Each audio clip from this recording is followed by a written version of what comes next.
బతుకు ఆడు ఆటలో మరణమంటే ఏమిటి?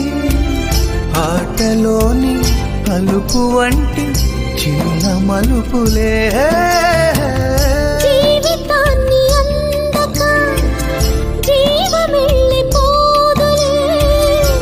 ఆరిపోని అణిగిపోని చిరంజీవిలే, తల నిండుగా శేసులే, ఇక నిండుగా ఆశలే, యముని పాశమే బిగుసుకున్నను. మరణమన్నది మరల జననమే, నిండు నూరేళ్ల సావాసం స్వర్గమయ్యింది వనవాసం. దండగుచ్చాను నా ప్రాణం వెండి వెన్నెల్ల కళ్యాణం.